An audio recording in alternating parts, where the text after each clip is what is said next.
Escalados da terra, como assim levantados do chão, embaixo dos pés da terra, como água escorrendo da mão, como em sonho correndo uma estrada, deslizando no mesmo lugar, como em sonho perder a passada, e mudando na terra do mar.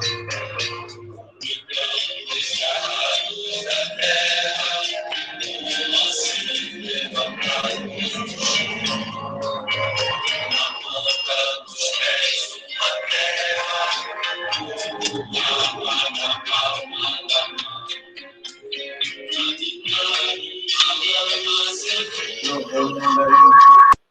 De nós se lembrar, um balanço de redes em meio de pérolas do mar.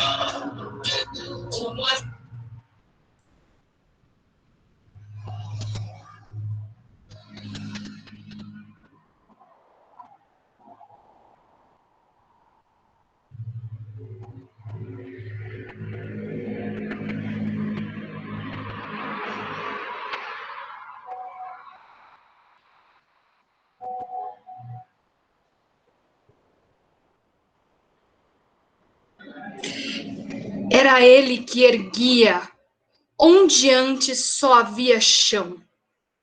Como um pássaro sem asas, ele subia casas que lhe brotavam da mão, mas tudo desconhecia de sua grande missão. Não sabia, por exemplo, que a casa de um homem é um templo sem religião. Como tampouco sabia que a casa que ele fazia, sendo a sua liberdade, era a sua escravidão. De fato, como podia um operário em construção compreender por que um tijolo valia mais do que um pão? Tijolos ele empilhava, com pá, cimento e esquadria. Quanto ao pão ele comia, mas se fosse comer tijolo, e assim o operário ia, com suor e com cimento, erguendo uma casa aqui, adiante um apartamento, além uma igreja à frente, um quartel e uma prisão, prisão de que sofreria, não fosse eventualmente um operário em construção. Mas ele desconhecia esse fato extraordinário, que o operário faz a coisa e a coisa faz o operário, de forma que, certo dia, à mesa, ao cortar o pão, o operário foi tomado de uma súbita emoção, ao constatar assombrado que tudo naquela mesa, garrafa, prato, facão, era ele quem os fazia, ele, um humilde operário, um operário em construção. Olhou em torno, gamela, banco, enxerga, caldeirão, vidro, parede, janela, casa, cidade, nação, tudo o que existia, era ele quem o fazia, ele, um humilde operário, um operário que sabia exercer a profissão. Ah, homens de pensamento, não sabereis nunca o quanto aquele humilde operário soube naquele momento, naquela casa vazia que ele mesmo levantara, um mundo novo nascia, diz que sequer suspeitava. E o operário emocionado olhou a própria mão, sua rude mão de operário em construção. E olhando bem para ela, teve um segundo a impressão de que não havia no mundo coisa mais bela. Foi dentro da compreensão desse instante solitário que tal sua construção cresceu também o operário. Cresceu em alto e profundo, em largo e no coração. E como tudo que cresce, ele não cresceu em vão, pois além do que sabia, exercer a profissão, o operário adquiriu uma nova dimensão, a dimensão da poesia. E um fato novo se viu que todos admirava. O operário dizia e outro operário escutava. E foi assim que o operário, do edifício em construção, que sempre dizia sim, começou a dizer não, e aprendeu a notar coisas ao que não dava atenção. Notou que sua marmita era o prato do patrão, que sua cerveja preta era o uísque do patrão, que seu macacão de Zuarte era o terno do patrão, que o casebre onde morava era a mansão do patrão, que seus 2 pés andarilhos eram as rodas do patrão, que a dureza do seu dia era a noite do patrão, e que sua imensa fadiga era amiga do patrão. E o operário disse, não. Não. E o operário fez-se forte na sua resolução. Como era de se esperar, as bocas da delação começaram a dizer coisas ao ouvido do patrão, mas o patrão não queria nenhuma preocupação. Convençam-no do contrário, disse ele sobre o operário, e ao dizer isso, sorria. Dia seguinte, o operário, ao sair da construção, viu-se súbito cercado dos homens da delação e sofreu, por destinado, sua primeira agressão. Teve seu rosto cuspido, teve seu braço quebrado, mas quando foi perguntado, o operário disse não. Não. Em vão sofrer o operário sua primeira agressão. Muitas outras se seguiram, muitas outras seguirão. Porém, por imprescindível, ao edifício em construção, o seu trabalho prosseguia. E todo o seu sofrimento misturava-se ao cimento da construção que crescia. Sentindo que a violência não dobraria o operário, um dia tentou o patrão dobrá-lo de modo vário, de sorte que o foi levando ao alto da construção. E no momento de tempo, mostrou-lhe toda a região, e apontando-a ao operário, fez-lhe esta declaração: dar-te-ei todo este poder e a sua satisfação, porque a mim me foi entregue e dou-o a quem bem quiser. Dou-te tempo de lazer, dou-te tempo de mulher, portanto, tudo o que vês será teu se me adorares, e ainda mais, se abandonares o que te faz dizer não. Disse e fitou o operário, que olhava e refletia. Mas o que viu o operário, o patrão nunca veria. O operário via casas e dentro das estruturas via coisas e objetos, produtos, manufaturas. Via tudo que fazia o lucro do seu patrão. E em cada coisa que via, misteriosamente havia a marca de sua mão. E o operário disse não. Não. Loucura! Gritou o patrão. Não vês o que te dou eu? Mentira, disse o operário. Não podes dar-me o que é meu.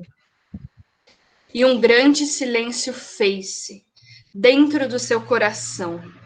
Um silêncio de martírios, um silêncio de prisão. Um silêncio de povoado, de pedidos de perdão. Um silêncio apavorado, com um medo em solidão. Um silêncio de torturas e gritos de maldição. Um silêncio de fraturas a se arrastarem no chão. E o operário ouviu a voz de todos os seus irmãos que morreram, por outros que viverão.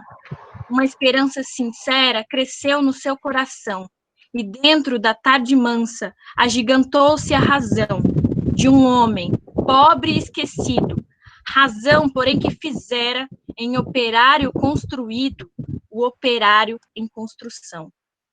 E assim como o operário, que via do seu trabalho e do seu patrão, disse não, nós, enquanto curso escola ou formação, devemos seguir então como operários e operárias em construção.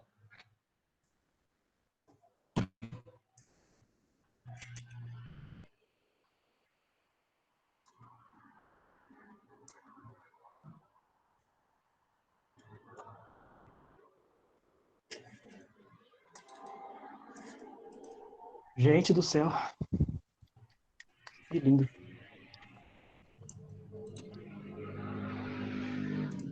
Obrigado, Arielle. Obrigado, Renata. Então, assim, com essa... Estão me ouvindo bem, gente? Alô, alô, tudo bem? Sim. Então, depois dessa mística linda que as companheiras trouxeram, a gente dá início aos trabalhos do nosso curso. Então, queria primeiro dar boas-vindas a todos e todas ao curso de formação Artes Rural. Está sendo promovido pela Assessoria Técnica PEABIRU, né, em parceria com o CAL São Paulo, e o Movimento dos Trabalhadores Rurais Sem Terra, o MST, e o Grupo Pitá. Muito bom ver a sala cheia, mesmo que virtualmente. Bom, em primeiro lugar, acho que é fundamental a gente destacar a importância de o Conselho de Arquitetura e Urbanismo de São Paulo reconhecer, assim, institucionalmente o tema da ATES, né, Assessoria Técnica para Habitação de Interesse Social, por meio dos editais que tem lançado regularmente, e mais particularmente a ATES Rural, né. A profissão da arquitetura e urbanismo, ela é comumente identificada como sendo própria dos meios urbanos. Mas se a gente ampliar o entendimento do escopo desse profissional como alguém que atua no espaço habitado pelo ser humano, e sobre os problemas desse espaço habitado numa sociedade de classes, percebemos que a pertinência e a urgência do tema, a pertinência e a urgência da gente se aproximar desse tema, né? A PEABIRU é uma ONG de assessoria técnica do campo de defesa de direitos, o que significa que o lugar em que a gente busca se colocar no mundo é contribuindo tecnicamente em processos de lutas populares pela conquista e efetivação de direitos, ombro a ombro com movimentos sociais. E como bem sabemos, a técnica não é neutra, portanto nós temos lado nessas lutas populares. Nossa bagagem nesses 27 anos de existência da PEABIRU é muito maior na área urbana, em projetos habitacionais com movimentos de moradia e associações comunitárias, urbanizações de favela, planos populares em defesa de favelas ameaçadas de remoção forçada e, enfim, outros trabalhos relacionados. Essa parceria, então, com o MST é alguma coisa que nos entusiasma muito e abre para nós um campo de diálogos, de articulações e de elaborações acerca das lutas do povo pobre do campo, das águas, das florestas, dos atingidos e das formas de assessoria técnica em cada uma dessas circunstâncias, das especificidades e das identidades. Essa parceria, com o MST, ela tem se dado de uma forma muito convergente e construtiva, por meio do diálogo e do trabalho com a direção estadual do MST, assim como com a CPP, né, a Coordenação Político-Pedagógica, criada especificamente para esse curso, da qual fazem parte a PEABIRU e o MST. É fundamental também a gente destacar a participação dos muitos assentados que nos acolheram, acompanharam e contribuíram nos trabalhos do diagnóstico dos 15 assentamentos que a gente visitou. Sem esquecer que eles também nos alimentaram fartamente, com muito alimento sem agrotóxico da sua própria produção. Então, um agradecimento especial por essa parte.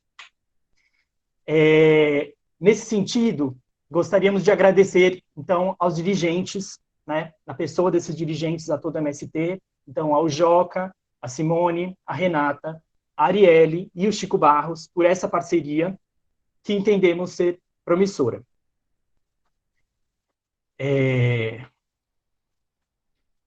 A gente também gostaria de agradecer muito também a todos que se inscreveram no curso, aos que foram selecionados e também aos que não foram. foram 284 inscritos de 20 estados do país.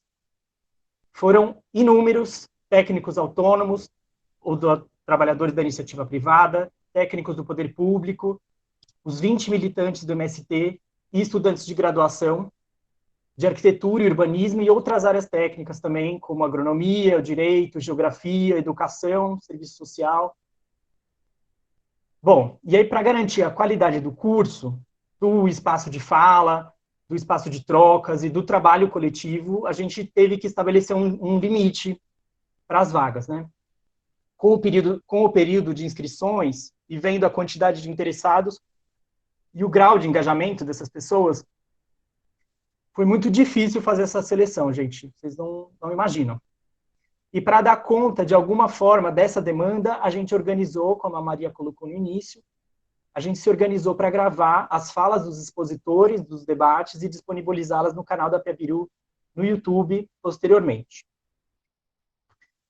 Bem, por último, queria pontuar também que a iniciativa desse curso, ela vem num momento específico da história do país, e a gente não pode deixar de falar sobre isso e ter essa realidade específica como parâmetro para os nossos debates e para os nossos trabalhos no curso.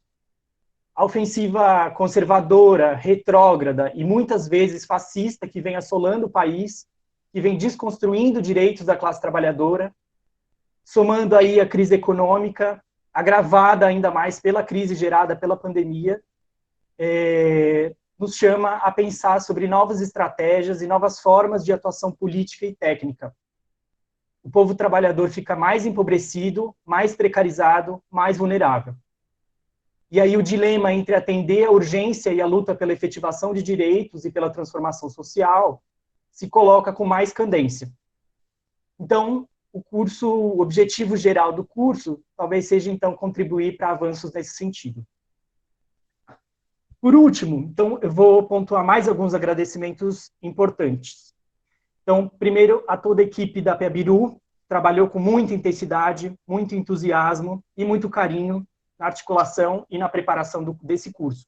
Então, Maria Rita, Andrei, Rodolfo, Vitor, Lalau, Giovana, Cris, Driele e Nath.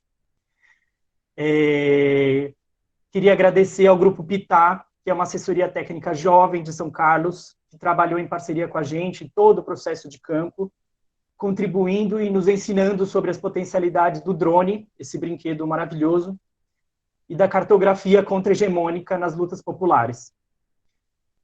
A gente queria agradecer muito ao técnico Pedro, do CAL, que acompanha o projeto e ajuda a gente pacientemente a resolver pepinos do dia a dia do projeto. Aos motoristas Hernani, Edmilson e Maurício, que também pacientemente nos acompanhou em todos os 15 assentamentos. E também um agradecimento especial aos dirigentes do MAB, o Movimento dos Atingidos por Barragens, Diego, Liciane, Jadir e Mafê, que também contribuíram na articulação de algumas das visitas. Então, muito obrigado e bom curso a todos e todas. Eu vou passar a palavra agora, nesse primeiro momento, gente, para a saudação do representante do Cláudio Mazetti, que é representante do Conselho de Arquitetura e Urbanismo de São Paulo. Depois passo a palavra para o Joca, dirigente estadual do MST. E, por último, passo a palavra para o Augusto, que é representante do Grupo Pitá. Então, Cláudio, por favor, a palavra está com você. Bom, sem mais nada, satisfação estar aqui participando da atividade, né? Parabéns pela apresentação aí para Renata e Arielle, tanto pelo texto, assim, pela própria apresentação, muito bonito, muito tocante, né? A mensagem que vocês passaram. Eu venho aqui representar o Conselho de Arquitetura e Urbanismo. O presidente não está participando, porque nós estamos num processo eleitoral. Então, ele pediu para que eu viesse representar o Conselho nessa atividade. Mas ele pediu para que eu mandasse para vocês, transmitisse um abraço deles, né? E sucesso, tanto nesse evento como nos próximos que vocês venham estar realizando. Para o Conselho é muito importante, o próprio Rafael já falou isso, o apoio a atividades como essa, ligadas à questão da ciência técnica. Inclusive, como o Rafael já disse, um nicho novo e é um espaço de discussão muito interessante e novo, né, que o CAL acaba se somando e ajudando, apoiando a discussão da questão da ATIS rural. Então, é muito importante, né, e ainda mais porque, não sei se são todos arquitetos aí, para quem não é, só para um rápido esclarecimento, o CAL é um conselho, o Conselho de Arquitetura e Urbanismo, é uma entidade, é uma autarquia pública, é um braço do Estado, né, e os recursos que são aportados para fazer atividades como essa, né, são recursos nossos, são recursos dos profissionais, dos arquitetos urbanistas, né, o próprio CalBR, que é a nossa entidade nacional, havia já determinado há um tempo atrás que fosse alocado, que os CAUs estaduais alocassem nos seus orçamentos recursos voltados à questão da assistência técnica. Em São Paulo, a gente tem feito isso, o nosso regimento estabelece um mínimo de 2% do orçamento, e a gente pretende que esse valor, paulatinamente, consiga ir aumentando, porque é o entendimento do Conselho que a discussão da assistência técnica é diretamente relacionada à nossa atividade principal, que é a produção do espaço edificado e das cidades, né? E, portanto, você produzir uma cidade com qualidade, você está defendendo a sociedade, né? E esse é o papel da autarquia enquanto braço do Estado, é defender a sociedade, não é defender os profissionais, mas é colocar os recursos alocados pelos profissionais dentro do Conselho para que uma parte desses recursos possa estar sendo alocados e destinados para iniciativas como essa. O Conselho, por ser um órgão público, isso aí tem uma outra informação, ele não repassa recursos diretamente. Para você fazer isso, há toda uma burocracia, Maria Rita vivenciou isso já algumas vezes, né? Porque a gente tem que fazer editais de parceria, a gente lança os editais, as entidades se colocam para participar, tem uma infinidade de documentos que são necessários e regramentos que são necessários que sejam atendidos, né? Para que a gente possa, num momento, fazer o contrato e começar a liberar os recursos e acompanhar as atividades, né? Eu sou o coordenador da Comissão de Monitoramento e Avaliação dos contratos que são celebrados pelo Conselho. Então, eu acompanho, em geral, as atividades, ou virtualmente, ou presencialmente, para a gente, enfim, aferir que, de fato, as coisas estão acontecendo. Então, hoje eu estou num papel duplo aqui, né, representando o Conselho também. Mas, então, eu não vou me estender muito, assim, mas colocar para vocês que é uma satisfação, aí um entendimento meu, e acredito que também da grande maioria dos conselheiros, acredito, né, o CAL está apoiando e viabilizando atividades como essa, colocar recursos para que ações ligadas à assistência técnica, elas possam estar sendo levadas à frente e discutidas junto com a comunidade, com a população. É isso. Então, eu não vou poder ficar, já falei com a Maria Rita, eu tenho um outro compromisso daqui a pouco, então eu vou ficar mais um pouquinho, mas não vou poder ficar para o curso. Mas, de toda forma, desejo sucesso para vocês na atividade, né? E é isso. E o CAL está à disposição de vocês no que tiver ao nosso alcance, ok? Parabéns, sucesso no evento aí. Obrigado, Cláudio. Vou passar a palavra, então, para o Joca, o dirigente estadual do MST. Bom, em primeiro lugar, boa tarde a todas e todos. Parabenizar essa mística maravilhosa que nós tivemos aí nessa realidade, nessa conjuntura que estamos vivendo, né? E primeiro eu queria agradecer essa oportunidade de estar aqui na abertura desse curso que nós podemos chamar que é o curso da realidade da reforma agrária.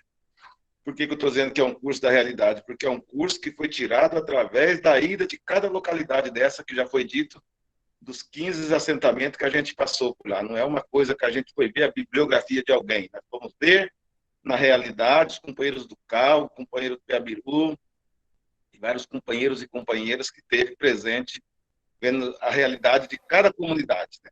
Alguns momentos a gente sorria, alguns a gente chorava, porque assim, há uma diversidade, inclusive, da realidade de cada companheiros e cada companheiras nossas que encontram nesses territórios conquistados, alguns ainda não estão conquistados ainda, né? Que estão em áreas de risco e tal, mas que estão produzindo com todas as dificuldades que estão enfrentando. Queria dizer também que para nós é um momento muito importante, né, quando aparece esse projeto, que o Piabiru sempre trabalhou mais na questão urbana, né, construção urbana, e quando vem para o campo. Por quê? Porque é um momento que o governo abandonou os assentamentos, o governo abandonou as construções dos assentamentos, os projetos de moradia, tanto que vocês quando for ver nas fotos, aí vocês vão ver várias moradias, mesmo de quem pegou os recursos de habitação, mas ainda moradia muito precária, né? Eu vendo a mística, me realizava muito com essas visitas que a gente fez, né? Só que acho que na hora que fala bastante do patrão lá, se for olhar o governo, né? Porque a gente constrói tudo, né? E o governo não dá um mínimo de importância para a classe trabalhadora, tanto do campo quanto da cidade, né? Então, é por isso que eu acho que esse projeto, esse momento que a Piabiru aparece no nosso território é fundamental. Brinquei bastante com o Rodolfo e o Vitor e mais os outros companheiros lá de lá, da gente dizer assim, né? Se fosse para a gente perguntar hoje qual é o assentamento que você queria voltar, a gente falava que queria voltar em todos, né? Porque cada um deles tem uma realidade diferente, mas cada um com a sua mística de resistência desse momento que a gente está vivendo. Só para mim ser mais rápido aqui na minha fala, né? Eu até comentava muito isso, tive a oportunidade de visitar junto com os companheiros, de participar de 5 assentamentos, com mais o meu aqui 6 assentamentos, né? Que é aqui no Egito Planeta 2. Mas a gente vê essas realidades que a turma está vivendo, mas a resistência que vive, e eu queria me destacar principalmente no assentamento que nós fomos, que é o pré-assentamento do Egito Planeta 1, que é lá na Lagoinha, na situação precária das famílias, não tem ninguém ainda que tenha uma casa digna para morar, muitos não têm nem estrada ainda para ir, mas estão lá produzindo alimentação saudável e dizendo, daqui eu não saio, né?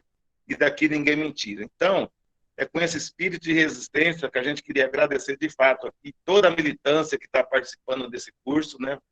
Vai participar desse curso, tanto dos movimentos sociais, do MST, MAB e os movimentos urbanos, mas também os técnicos, principalmente na área aí da arquitetura. Lógico que tem outros profissionais na área aí também. Aproveite bastante, traga bastante esses elementos importantes para a nossa turma, porque nos assentamentos a gente tem muito essa questão de olhar os agrônomos como um espaço nosso, que é pensar o solo e tal, e às vezes a gente não pensa nessa questão da moradia, que muitas vezes nós pegamos alguns recursos, quando existe, né, alguns projetos de habitação, e a gente não tem o direito nem de escolher o jeito que é a nossa casa, apesar que a gente vai morar nela o tempo todo, mas já vem um tipo de casa, 3, 4 tipos de tipologia lá para a turma escolher, e fala assim, tem que ser esse o seu jeito de morar. Não é a gente que escolhe mais o jeito da gente morar. É nós que lutamos pelos projetos, é nós que lutamos pelos assentamentos, é nós que lutamos pela reforma agrária, mas na hora de ter o seu recurso para poder fazer a sua habitação, nós não temos nem o direito de escolher o jeito que a gente quer morar, porque eles falam que não pode, que isso está fora da legislação. Então, nesse sentido, acho que é muito importante que a Piabiru faça esse diagnóstico, inclusive, e também que as famílias escolham o jeito que quer morar, né? Nós temos esse direito, porque é nós que fizemos a luta, não é nem um técnico do governo, não é nem um agrônomo que vai morar naquelas casas, são as famílias, são os trabalhadores que conquistaram aquele território. Então, nesse sentido, eu acho que nós temos todos os direitos, né, de escolher o tipo da nossa moradia. Nesse sentido, queria deixar um grande abraço a todos, agradecer de fato toda a militância que acompanhou, que para mim são profissionais militantes de uma causa importantíssima, né? E só resgatando aqui, só para não alongar muito, esse projeto a gente começou a discutir no final do ano passado, final de 2019, em algumas reuniões lá na Secretaria Estadual, e ele era para ser totalmente diferente, que nós não estávamos previndo nessa questão da pandemia. E aí, de repente, aparece essa pandemia, a gente quer fazer várias reuniões online, né, os encontros que era para ser 2, 3 dias, nós não conseguimos, fizemos um encontro só, e era para a gente estar encerrando com um grande encontro estadual dos assentados que estão aí nos territórios. Não conseguimos fazer desse nível, mas foi muito bom, mesmo com a mudança, valeu a pena. Eu acho que nós vamos ter um documentário muito importante para nós discutir a reforma agrária no estado de São Paulo, e com muita qualidade, porque aí está a fala, as vozes e a experiência de cada companheira e cada companheiro que participou desse período aí das nossas visitas, né? Nosso povo, quando viu o drone, ficava até assim, nossa, que tecnologia e tal, mas foi uma coisa muito importante, que um assentado, às vezes, nunca ele teve o prazer de ter uma foto aérea do assentamento dele, da casa dele, da escola, do centro de formação, e isso, com certeza, nós vamos estar documentando aí nos nossos movimentos em terra, com nossos parceiros, nas universidades, e mostrar, de fato, que uma reforma agrária popular é possível, nós tendo o apoio desse povo maravilhoso, que é o pessoal do Piabiru e essa equipe que esteve com nós esse tempo todo. Grande abraço, um bom curso, né? Eu não vou poder ficar no curso, vou ficar mais uns minutos aqui, mas assim, nós estamos tendo reunião da direção regional nesse momento, que inclusive começou às 14h30, né? Eu também vou ter que participar lá, mas era isso, gente. Agradeço por todo esse momento que a gente estivemos juntos e espero que a gente vai continuar por muito tempo aí, que esse projeto não para por aqui, ele começou por aqui, né? Um abraço.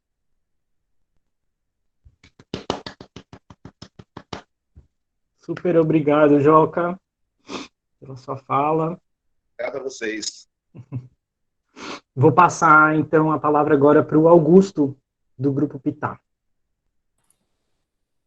Enquanto o Joca falava, eu estava lembrando daquele álbum dos Titãs, né? Tudo ao mesmo tempo agora. Né? Tipo, lembrando, vendo a Arielle querida, né, e a Renata fazer a mística e tudo mais, a fala do Joca e tal. Veio tudo ao mesmo tempo agora, né? Assim, do que a gente passou nesse percurso todo, meio doido, né? De passar por 15 assentamentos pelo estado de São Paulo e tudo mais, né? Foi uma coisa muito doida, né?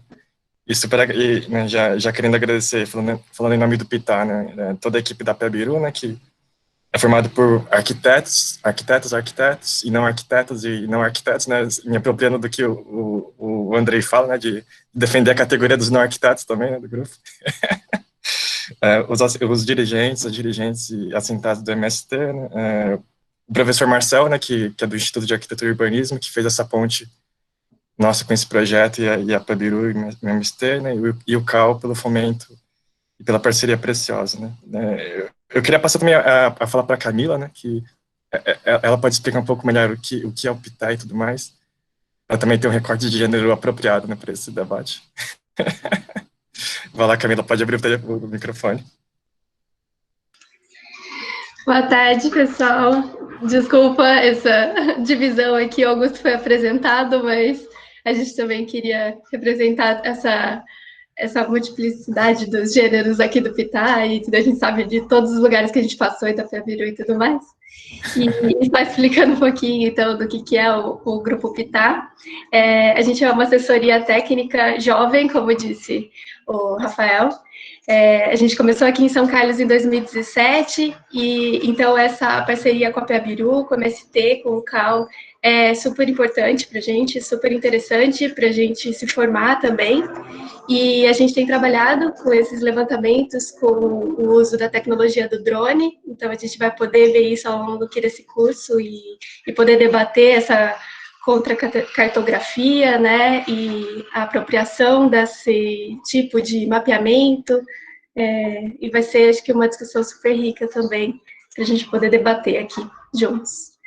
E isso que o Joca falou, assim, depois que a gente foi enviando os registros para os assentados, para os dirigentes, cada um falando, tipo, conseguindo se ver e tudo mais, foram respostas muito, muito emocionantes, assim, sabe? Foi uma coisa muito louca, assim.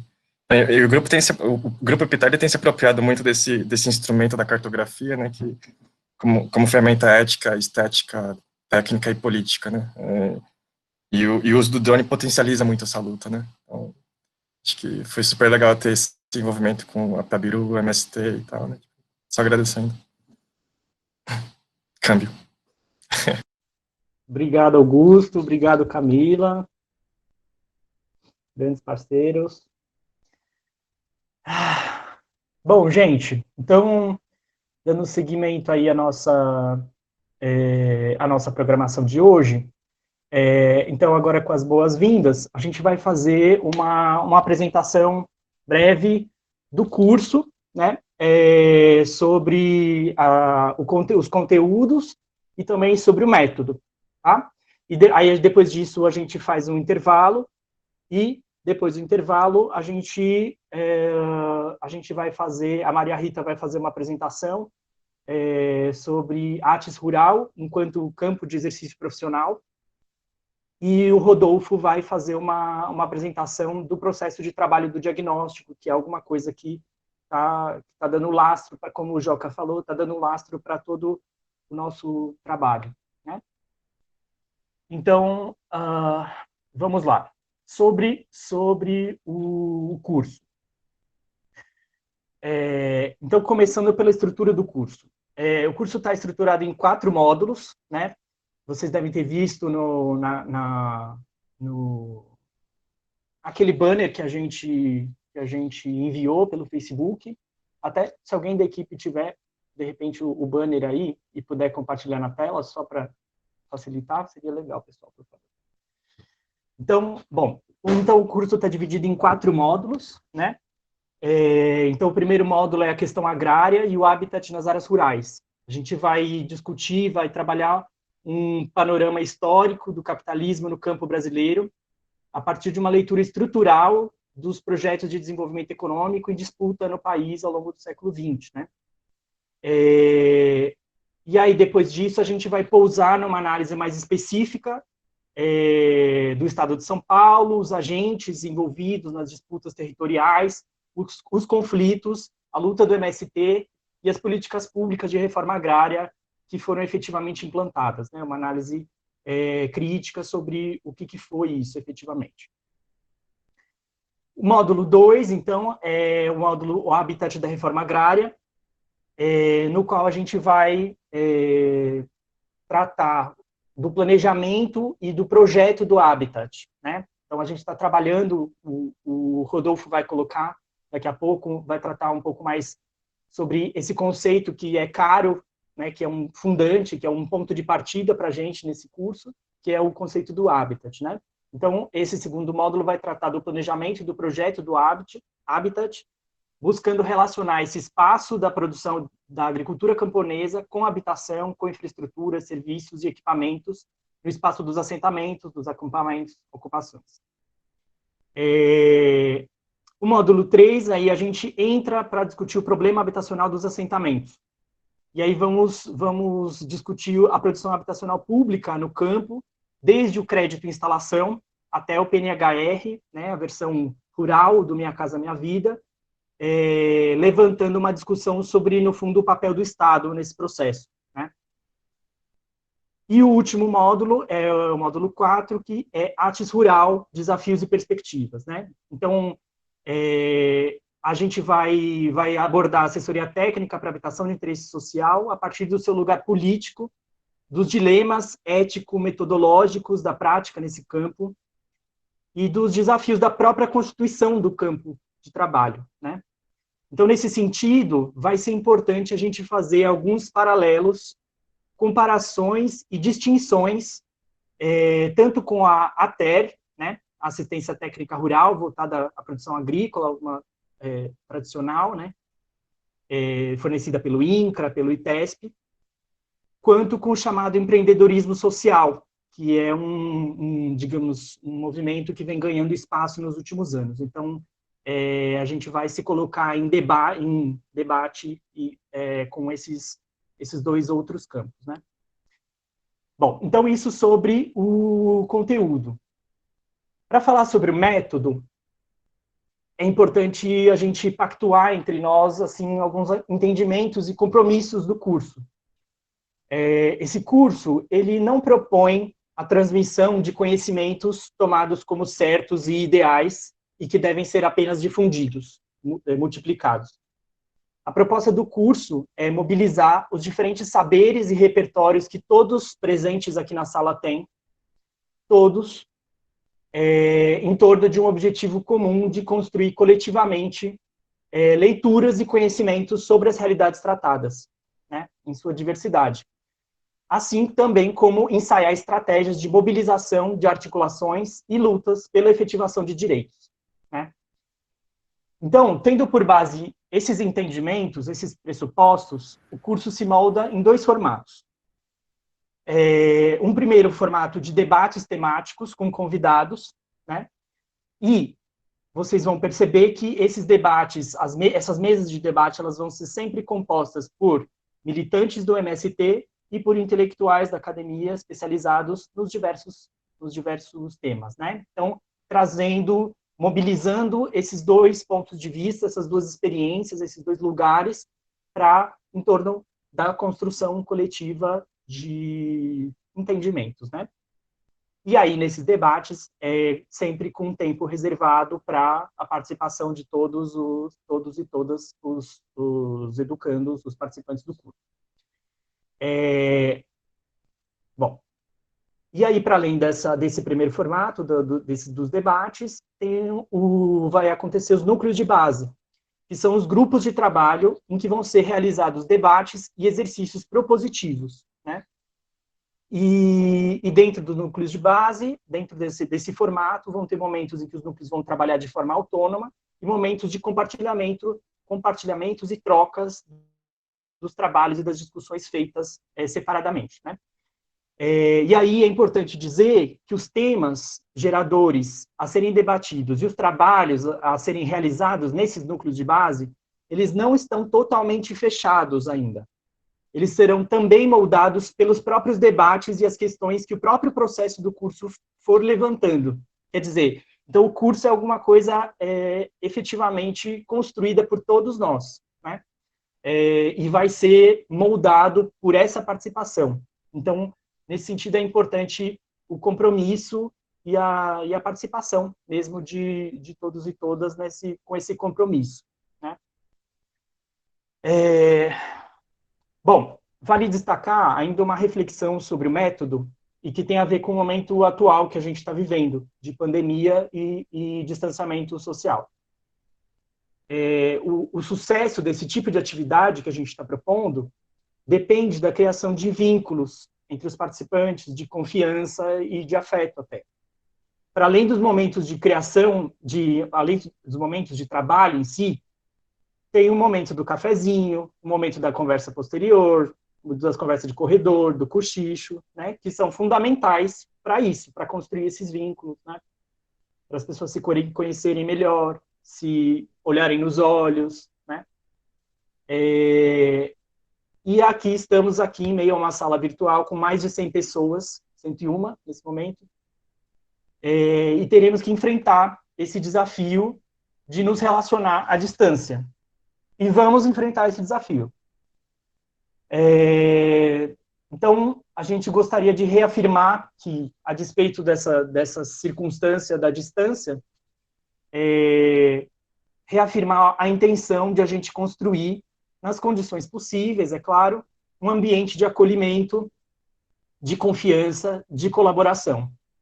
Nesse sentido, aí, retomando um pouco do que a Maria colocou no início, a gente achou por bem gravar e disponibilizar publicamente pelo YouTube só as falas dos expositores nas mesas de debates, de modo que as intervenções e perguntas nesse momento e também os trabalhos dos núcleos de base não serão gravados, né? E a gente espera que assim as pessoas se sintam mais confortáveis, mais à vontade para falarem abertamente, colocarem suas opiniões e tal. E por último, a gente vai convidar, estou vendo aqui pela nossa situação atual, talvez nem precise, mas reforçando, a gente vai convidar sempre os participantes a abrirem as câmeras e os microfones para aproximar, para a gente se ver, conseguir olhar nos olhos, mesmo que à distância. Se tiverem, é claro, né? É evidente que os problemas técnicos, limitações, tudo bem, né? A gente considera, é claro, tal. É um convite, né? Não é uma obrigação, mas apenas para manifestar esse compromisso de criar um ambiente amigável e de confiança. Por fim, do curso vai resultar uma publicação contendo todo o processo e os produtos construídos desde o diagnóstico prévio dos 15 assentamentos, que daqui a pouco o Rodolfo vai falar mais sobre ele, construídos pela Piabiru, Grupo Pitá e o MST, até o processo todo do curso e os produtos construídos também pelo curso, por todos nós coletivamente. Tá certo? E aí, por fim, segundo fim, algumas questões práticas. O link da reunião, então, ele vai ser sempre o mesmo, gente. A gente vai mandar no grupo de Zap, uns dias antes, só para dar aquela lembradinha, mas vocês já sabem que vai ser sempre o mesmo, não vai mudar. Além disso, a gente vai fazer um repositório de referências trazidas tanto pelos debatedores quanto pelos participantes, né? Que forem surgindo referências de filmes, de textos, de exemplos de lutas, enfim, referências em geral, para compartilhar com todo mundo. Isso será feito a partir do Google Sala de Aula, ou Classroom, né? Que a gente depois vai passar o link e tudo pelos grupos de Zap. Pelo grupo de Zap, né? Bom, a gravação, então, ela vai ser feita e nessa forma como eu coloquei anteriormente, e depois a gente vai subir no repositório, nesse que eu acabei de falar. E, por fim, uma coisa mais burocrática, mas também importante, que a gente vai fazer uma lista de presença pelo próprio Meet. A gente descobriu que tem uma ferramenta que aponta a presença das pessoas, né, na sala, e aí os certificados do curso, que a gente colocou já lá na apresentação inicial, no Facebook, nas redes e no e-mail. O certificado vai ser concedido a quem participar de, no mínimo, 75%. Acho que é isso. Então, eu acho que a gente pode, no fim, a gente vai ter um espaço para debate, para intervenções e questões. Eu vou passar direto a palavra para a Maria, e aí, se alguém tiver questões, pode colocar nesse momento posterior, tá bem? Um abraço, obrigado. Maria, por favor. Obrigada, Rafa. Bom, gente, como o Rafa tinha comentado, vou fazer uma apresentação aqui, um pouco para introduzir o tema da assessoria técnica. A gente vai apresentar um pouquinho do campo da Piabiru, das ações que a gente vem desenvolvendo. Então, a gente, como vocês sabem, a gente tem um percurso histórico aí muito maior no urbano, né, do que no rural. Então, muito do que eu vou trazer, ele está diretamente relacionado ao meio urbano, mas a gente está entendendo a assessoria e os seus princípios como uma coisa mais ampla, e a gente está conseguindo fazer essa relação entre o urbano e o campo, que está sendo muito bacana, tá? Então, e aí, assim, gente, se vocês quiserem me interromper para fazer qualquer pergunta, pode abrir o microfone e falar sem problemas, tá? Eu não vou conseguir olhar o chat, porque eu estou vendo a apresentação, então parece que eu estou falando para o computador. Então, é esquisito, mas aí vocês podem ligar o microfone para falar, tá? Bom, a Piabiru é uma assessoria técnica. A gente é uma associação sem fins econômicos, né? Uma ONG, como o Rafa falou, que se enquadra dentro aí com uma atuação no campo dos direitos. A gente foi fundada em 93. Essa linha do tempo aqui é um pouco para explicar o contexto em que não só a gente, mas diversas assessorias em São Paulo foram criadas, né? Que foi o programa de mutirões da gestão da Luiza Erundina em São Paulo. A gente sabe que tem bastante gente aqui que é de fora de São Paulo, então não sei se conhece essa história. Mas foi um contexto bastante efervescente, assim, aqui em São Paulo, de constituição dos movimentos de moradia, de constituição desses grupos técnicos de apoio aos movimentos, que começam como laboratórios dentro das faculdades, né, com algumas experiências embrionárias aí de mutirão e autogestão. E quando a Luiza Erundina entra para a Prefeitura de São Paulo em 89, ela constrói um programa em parceria com os movimentos e com os assessores, que leva em conta esse tripé mesmo, que é poder público, organização popular e assessoria técnica. E desenvolve esse programa de mutirões que dura, e que, na verdade, ele existe até hoje na Prefeitura de São Paulo, com pouquíssimos casos ainda em andamento.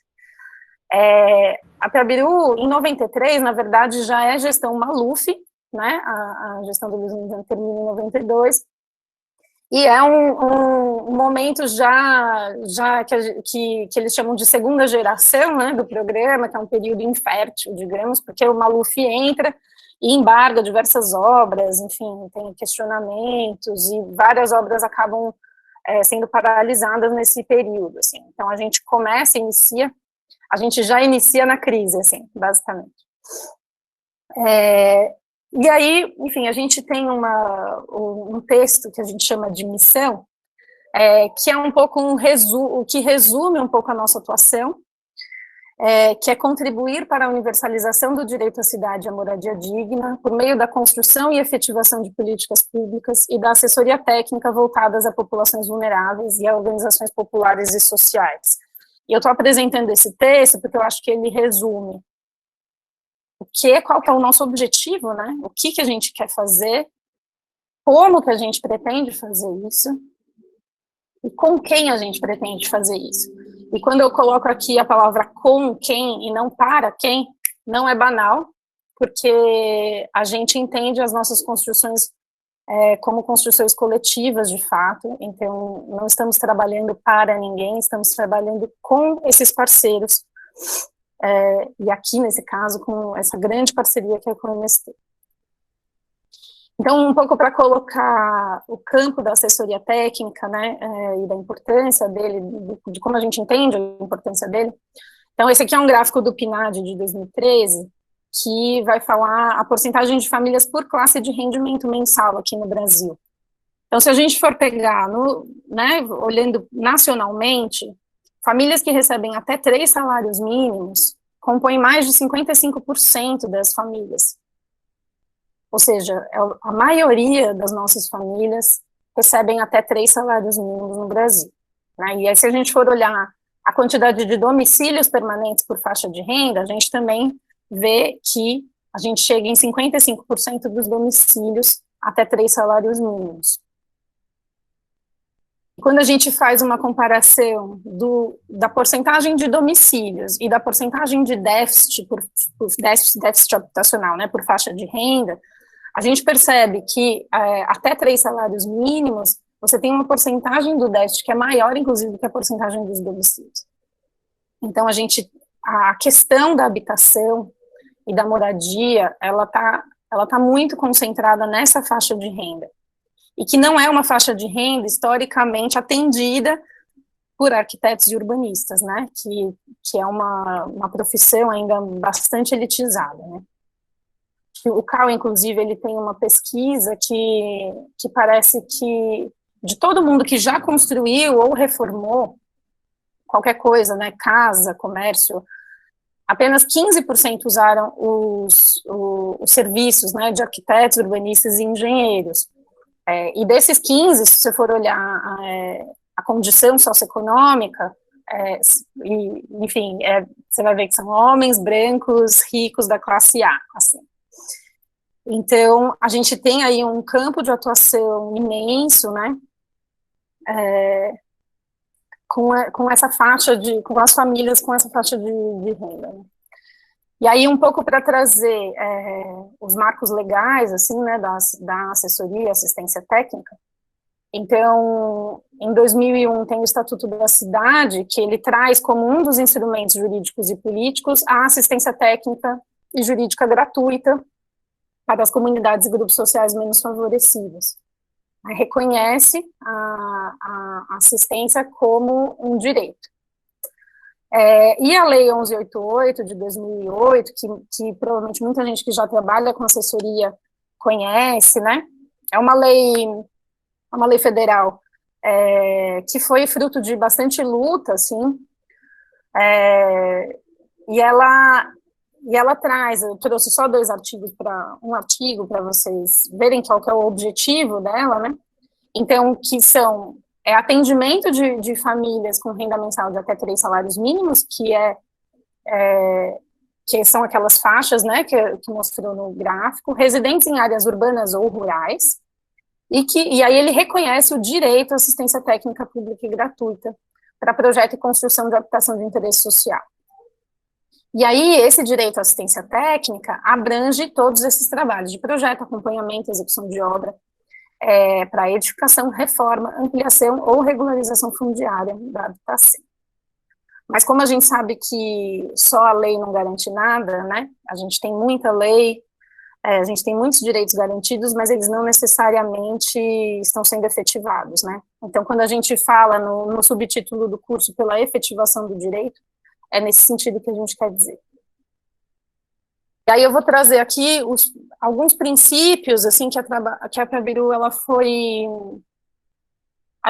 A partir de 2015, assim, que a gente começa uma empreitada aí, com oficinas artes, a gente começa essa parceria junto ao CAL também, e a gente começa a estruturar o que a gente entende, o que para nós, dentro da Prabiru, a gente entende enquanto assessoria técnica, né? E aí acho que é importante a gente dizer esses princípios e dizer o que a gente acha que é, o que é, para dizer também o que não é, né? Acho que o Rafa colocou um pouquinho isso na fala dele também. Então, acho que o nosso primeiro princípio é que a gente está pautado no direito à moradia, né? E aí, nesse conceito de moradia, que é mais amplo do habitat, né, que não é só a construção da sua casa, mas é tudo que envolve a sua morada e a sua permanência, seja na cidade ou no campo, e que a gente, dentro da chave do direito, entende que a nossa luta é pela universalização do acesso às políticas públicas, né? E a gente sabe que hoje a gente está vivendo agora um momento de desmantelamento das políticas públicas, né? E tendo que pensar alternativas a isso, mas a nossa luta nunca vai ser diferente dessa, né? A gente acha que a gente tem que disputar as políticas públicas. E a gente também entende a assessoria técnica enquanto um serviço permanente. E aí, por quê, né? Por que isso? Não empreita, né? Porque a vida é muito dinâmica, né? A vida é dinâmica, as famílias mudam, os desejos mudam, as necessidades mudam, e muito dificilmente você vai vai ter uma atuação, vai ter um trabalho que ele se encerre ali, porque depois a vida continua, né? E as questões vão continuar aparecendo. Então, a assessoria a gente está entendendo enquanto um serviço permanente. Um segundo princípio é esse princípio da especificidade, porque cada comunidade é uma, cada família é uma, cada assentamento é um. Todos eles têm questões que são específicas, então a gente não acredita em leituras generalistas, a gente não acredita em proposições e projetos em massa, né?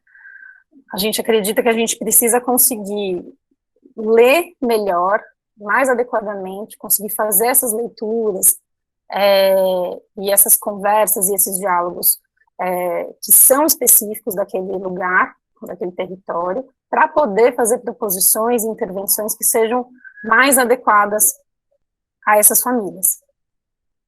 E um terceiro princípio, que é o de participação das pessoas, e participação, às vezes, é uma palavra que já parece meio banalizada, né, por conta de participações mais institucionais, que fingem participar, mas aqui a gente está falando realmente de uma relação dialógica, então de uma construção coletiva desses planos, projetos e obras, dos técnicos com as famílias, né, e com as associações e movimentos. Então, a ideia aqui é de construção e diálogo. Tudo bem, gente? Certo? Deixa eu voltar para ver a carinha, tá tudo bem? Muito ruim ficar vendo essa coisa. Bom, aí eu vou passar um pouquinho pelos campos de atuação, que a gente também foi estruturando nesse mesmo contexto das oficinas artes, que são campos que a gente entende como essenciais, assim, para a atuação da assessoria, que é a produção autogestionária, as melhorias habitacionais, a resistência e defesa de direitos e a formação. Então, a produção autogestionária, na verdade, é o campo mais consolidado, assim, né, da assessoria técnica, né, porque é onde as assessorias aqui em São Paulo nascem, né, a partir de um programa de autogestão. E acho que é importante falar que aqui em São Paulo, né, porque a gente tem visto experiências no Brasil todo, que tem um histórico de constituição muito diferente, assim, então estou pegando aqui a partir da experiência da própria Piabiru, mas então é um campo que, pelo menos aqui, está mais consolidado, e eu diria porque os programas públicos, né, a partir de um dado momento, eles passam a entender a assessoria técnica como uma rubrica mesmo. Então, assim, o Minha Casa Minha Vida Entidades, que é a caixinha dentro do Minha Casa Minha Vida, que é para produção autogestionária, que vai ser, né, os empreendimentos vão ser geridos pelas próprias associações, você tem lá uma rubrica e um orçamento específico para assessoria técnica. Então, isso está consolidado dentro da política pública, coisa que nos outros campos não necessariamente, né?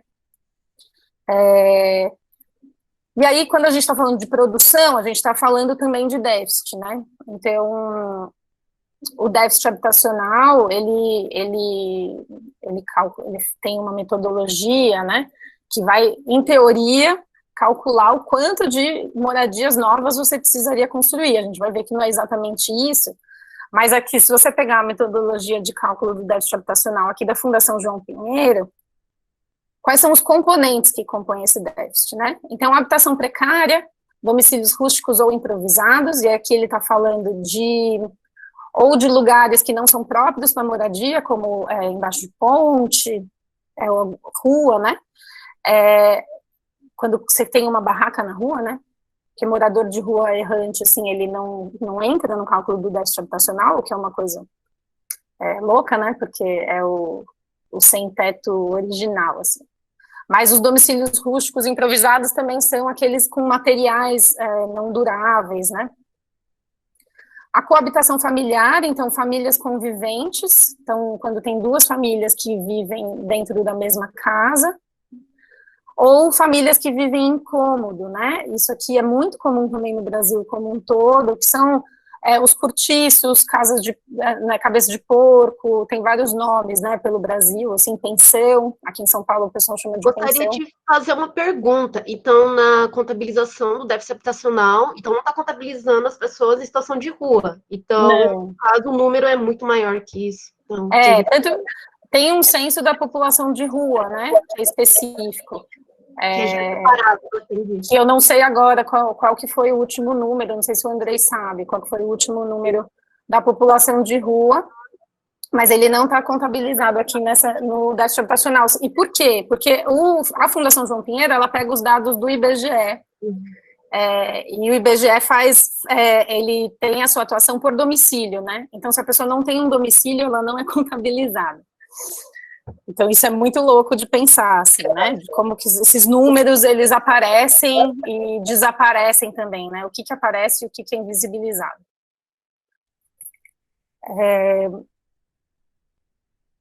Bom, mas então, famílias que moram que são casas de cômodo, né, casas que são coletivas, assim, né, habitação coletiva. Mas ela também, se você for ver, ela tem um dos componentes que é o ônus excessivo com aluguel, por exemplo. Então, se a pessoa paga mais do que 30% da sua renda em aluguel, ou com a casa, ela também é contabilizada como déficit habitacional.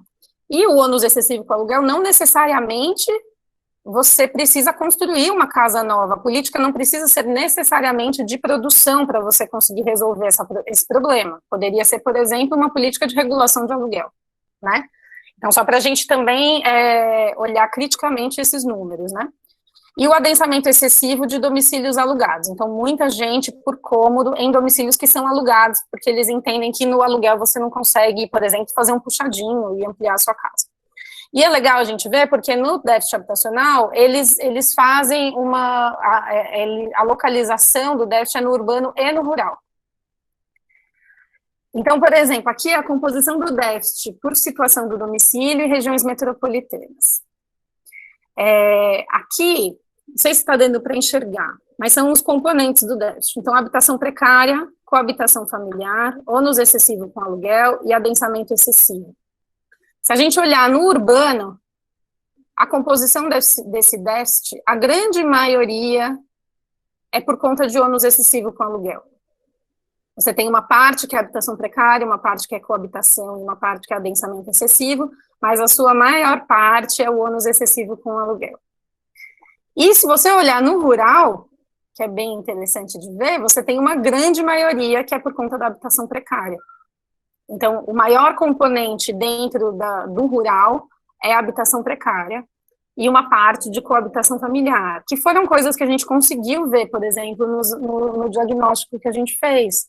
Muitas famílias ainda com habitações precárias ou de materiais não duráveis, e muitas famílias dividindo casa, porque a reforma agrária também é uma coisa que não se encerra, né? Porque uma vez assentados, os assentados têm família, filhos que crescem e geram novas famílias, e acabam coabitando dentro desses mesmos lotes.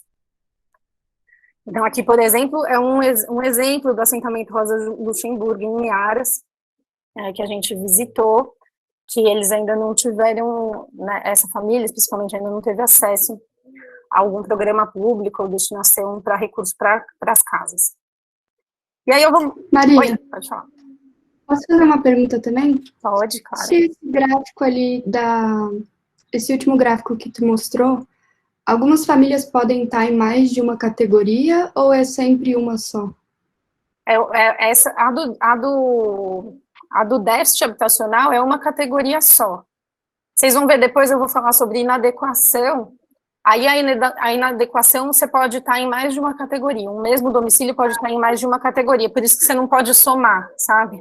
Porque se você somar, você pode estar somando dois domicílios, enfim, 2 vezes. Mas no déficit, não. O déficit é um domicílio por componente. Tá, obrigada. Imagina. E aí, só para mostrar um pouquinho do percurso também da Piabiru dentro desse programa de autogestão, né? Desse eixo, né, da produção gestionária. Então, esse aqui é o Vista Linda, por exemplo, que foi um mutirão, ainda no programa de mutirões da Luiza Erundina, um dos primeiros projetos que a Piabiru faz. Ainda esses mutirões são muito horizontais, né, na década de 90. Esse aqui já é de uma segunda geração, digamos, do programa de mutirões, que é o Che Guevara, que fica pronto aí em 2007, mas também ainda dentro do programa de mutirões. Aqui, por exemplo, foi a produção do Alvorada, que foi junto com o Movimento Nacional de Luta por Moradia. Aqui já é o Crédito Solidário, então já é um programa nacional, que é criado aí já nos anos Lula, né, do governo Lula. E o Parque Stella, que também, aqui já é o Minha Casa Minha Vida, então, passando por vários programas, é o Minha Casa Minha Vida Entidades, um dos primeiros, né, da primeira leva de Minha Casa Minha Vida, que também é com o Movimento Nacional lá em Guarulhos. Aí, para apresentar um pouquinho o campo das melhorias habitacionais, que é o segundo campo, a gente vai falar aí agora um pouquinho de inadequação, né? Então, a Hermínia Maricato tem essa frase, né, da arquitetura possível, que a autoconstrução é a arquitetura possível, né? Se a gente for ver, as nossas cidades, elas são basicamente constituídas pela autoconstrução, né? Então, são as próprias famílias construindo as suas casas e muitas vezes os seus próprios bairros que formam as cidades. E a gente viu agora que a autoconstrução também está no campo, né? Então, mesmo no campo, mesmo com algumas políticas, por exemplo, o crédito à habitação do INCRA, eles disponibilizam o material, mas a construção, quem realiza é a própria família, ou mutirão, ou contrata, mas muito dificilmente contrata por conta de falta de recurso mesmo. Então, a autoconstrução como arquitetura possível, né? E aí, se a gente for olhar esses números da própria João Pinheiros, esse gráfico aqui, ele mostra os vários estados brasileiros. O azul é o déficit habitacional total, e o vermelho é a inadequação de domicílios urbanos em pelo menos um componente. Que aí eu vou falar um pouquinho dos componentes. Então, se vocês forem olhar em todos os estados brasileiros, com exceção de São Paulo e do Distrito Federal, todos os outros a inadequação supera o déficit. E mesmo se você for olhar no estado de São Paulo, se você abrir as cidades, na verdade, isso só acontece por conta do município de São Paulo mesmo, que o déficit é maior do que a inadequação. mas as demais cidades do estado de São Paulo, também, de maneira geral, a inadequação supera o déficit. E isso nos traz, assim, de que a necessidade de melhorar, urbanizar e regularizar supera a necessidade de construir. E se vocês forem ver, assim, na nossa história mesmo, nem nossa história recente aí, desde o BNH, as grandes políticas de habitação são em torno da construção. Também por um entendimento de que essas políticas, elas têm um componente econômico também importante, de ativação aí de um mercado, enfim, com as construtoras, etc. Mas, se a gente for olhar a necessidade habitacional, ela está na melhoria, na urbanização e na regularização. Aí aqui também, para trazer o cálculo dessa inadequação, quais são os componentes, então, você tem carência de infraestrutura, energia, abastecimento de água, esgoto e coleta de lixo, adensamento excessivo de domicílios urbanos próprios, então, lá no déficit eram os alugados, aqui são os próprios, ausência de banheiro exclusivo, então, quando duas famílias compartilham o mesmo banheiro, por exemplo, ou quando a casa não tem banheiro. Cobertura inadequada e inadequação fundiária urbana. E aqui é importante ver que a localização né, o estudo é feito só no ambiente urbano, no que eles estão considerando aqui como urbano. Porque, enfim, o que eles colocam ali é que esses componentes, né, eles são muito diversos quando você vai para o meio rural, e que eles não conseguiriam fazer esse tipo de análise para o ambiente rural. Então, aqui, quando eu estou falando desses números, estou falando exclusivamente dos domicílios urbanos. Mas aí, se você for olhar, né, a carência de infraestrutura, você resolve urbanizando. Né? O adensamento excessivo pode ser resolvido com reforma, ausência de banheiro com reforma, cobertura inadequada com reforma, e inadequação fundiária urbana com regularização fundiária. Então, trazendo um pouquinho de duas experiências da Piabiru em urbanizações de favela, esse aqui foram 2 projetos em São Bernardo do Campo. A gente teve um dos assentamentos em São Bernardo, relativamente próximo desses. Então, você desenvolve o projeto, aí você vai ter algumas famílias que têm que ser realocadas, né, então, removidas de onde estão e realocadas em outro espaço, preferencialmente dentro do mesmo núcleo, mas por conta de risco, para abertura de viário, para passagem de infraestrutura. Mas você tem uma grande maioria que é consolidada. E aí, nos projetos de urbanização, por exemplo, esses 2, por exemplo, que a gente fez, a melhoria habitacional estava contemplada nos projetos, então a gente desenvolve propostas para as melhorias habitacionais, só que na hora da execução elas não são executadas, porque é sempre a última coisa do contrato de obra, né, das construtoras que vão fazer, é uma parte que não é interessante economicamente para as construtoras, porque você precisa, ao invés de, eu vou lá e abro uma rua, eu tenho que ir lá, falar com a pessoa, combinar como é que vai ser a obra. Você tem que ter esse contato mais tete a tete, assim, com as famílias. Isso não interessa para nenhuma construtora, e eles acabam não executando, e fica por isso mesmo. Então, as moradias acabam consolidando diversas precariedades que elas já tinham inicialmente. Óbvio que a questão da infraestrutura, ela acaba sendo resolvida, por exemplo, com a urbanização, porém, as questões internas ao lote, muitas vezes não são resolvidas. E aí, o que eu estou falando quando eu estou falando de inadequação, né, ou de melhoria? A gente está falando de algumas precariedades da casa, por exemplo, ausência de revestimento externo, cobertura inadequada, construções parcialmente em alvenaria, parcialmente em madeira, né? Aqui tem 2 exemplos que são urbanos, né, em favelas, e 2 exemplos de assentamentos que a gente foi agora visitar, que por conta dessas políticas, né, esses 2, por exemplo, aqui acessaram crédito à habitação, que era um valor de R$7.000 que o INCRA fornecia, que era basicamente para material, muito pouco para mão de obra, então as próprias famílias construíram, e com R$7.000 acabava não conseguindo finalizar as suas casas, né, gerando algumas precariedades. Mas a gente também vai tratar da insalubridade, então, ausência de revestimento, por exemplo, que pode gerar infiltração, mofo, umidade, e isso tem impacto diretamente na saúde dessas famílias, né? Então, tem alguns estudos que são muito legais, assim, depois a gente passa a referência lá no sala de aula, de estudos que ligam, né, que fazem uma ligação entre as melhorias habitacionais e as questões de saúde. E agora, em momentos de pandemia, isso fica ainda mais explícito, né? E questões de condições precárias de insolação e ventilação, isso principalmente nas áreas urbanas e muito adensadas, né? Você tem muitas vezes casas com que não tem janela em todos os cômodos, né? Por conta do adensamento mesmo.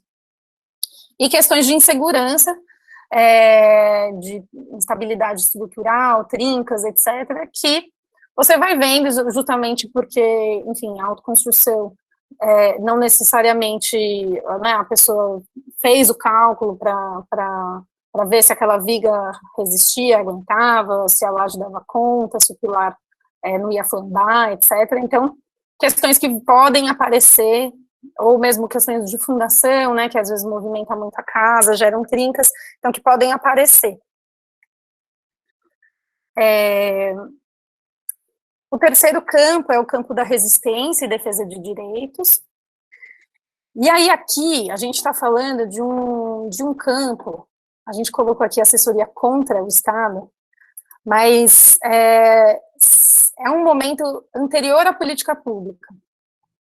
É um momento de defesa de direitos de comunidades que estão ameaçadas pelo próprio Estado, né? Então é uma atuação lado a lado essas comunidades, com um apoio técnico para criar instrumentos e justificativas, e, enfim, instrumentos de luta mesmo, que possam contra-argumentar e que possam defender e barrar, por exemplo, remoções forçadas. Então, eu vou também trazer alguns exemplos aqui, para ficar um pouco mais claro do que trata o campo, né? Então, essa aqui é a ocupação 9 de julho, do MSPC, que é no centro de São Paulo. É uma ocupação bastante conhecida hoje, que tem também uma parceria muito grande com o MST, e que a gente colaborou no período de ocupação mesmo, para desenvolver um plano de ocupação e alguns projetos de melhoria, para as famílias poderem morar com alguma segurança e qualidade, né? Então, era um imóvel que estava abandonado há muitos anos, o movimento mesmo já tinha feito algumas ocupações nesse imóvel, já há mais de 20 anos vem fazendo ocupações nesse imóvel, é um imóvel público do INSS, que se encontrava muito deteriorado, então, acho que dá para ver um pouquinho nas imagens, assim, então ele tinha problemas de segurança mesmo nas escadas, né, com os degraus quebrados, fosso de elevador aberto, as lajes, elas têm alguns terraços, assim, eu não sei se dá para ver aqui, o prédio ele vai escalonando e vai criando alguns terraços, e aí esses terraços perdem impermeabilização, começa a ter muito problema na laje, então algumas lajes bastante comprometidas, assim, né.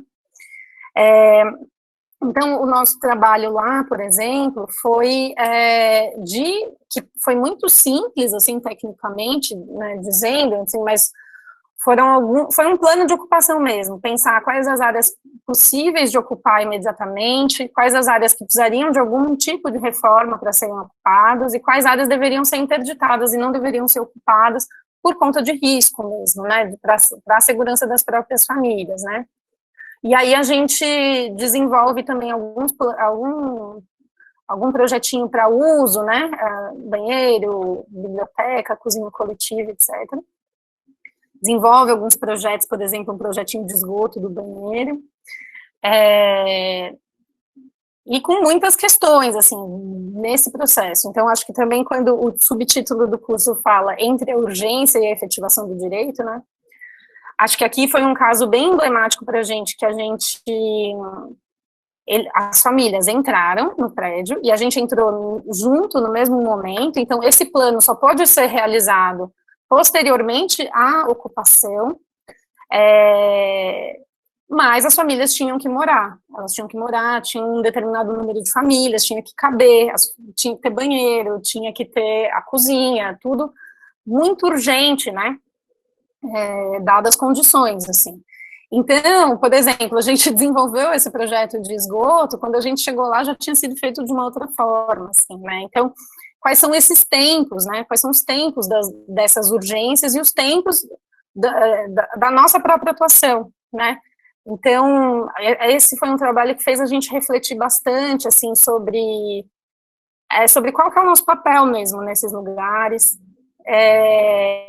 quais são as ferramentas que a gente tem disponíveis, assim, projeto, é desenho, é estar lá, é fazer acompanhamento de obra, né, quais são essas ferramentas que vão atender a essas urgências, né, então acho que isso é uma coisa que a gente provavelmente vai discutir bastante ao longo do curso. Um outro trabalho nosso, que foi dentro desse campo da resistência, foi junto à ocupação Jardim da União, do Luta Popular, lá no Grajaú. Grajaú, para quem não conhece, é o extremo sul de São Paulo, está entre as duas represas, né, a represa Billings e a Guarapiranga, então uma área de manancial.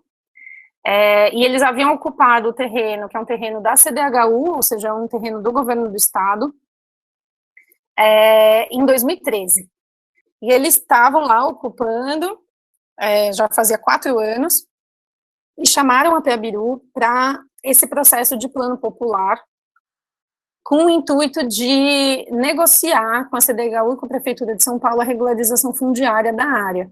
Porque nesse momento, a CDHU e a Prefeitura estavam...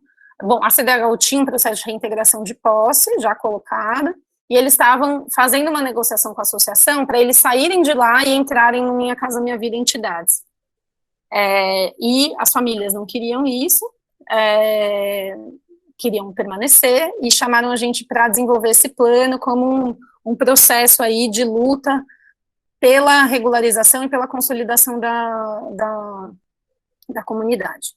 Então, aí a gente desenvolve um trabalho com eles que foi muito legal, assim, de diagnóstico, oficina de projeto, foi o trabalho provavelmente com maior participação, assim, que a Peabiru já teve, assim, era quase 100% de participação, as famílias estavam eram 500 e tantas famílias, agora não lembro o número exato, estavam muito engajadas nessa discussão, justamente pela urgência que eles tinham nisso, assim, eles estavam há 4 anos já em barraco de madeira, queriam muito poder consolidar, assim, mas eles tinham um entendimento de consolidar a partir de um projeto, justamente para não consolidar algumas das precariedades que a própria ocupação tinha, como problemas viários, ruas estreitas, etc.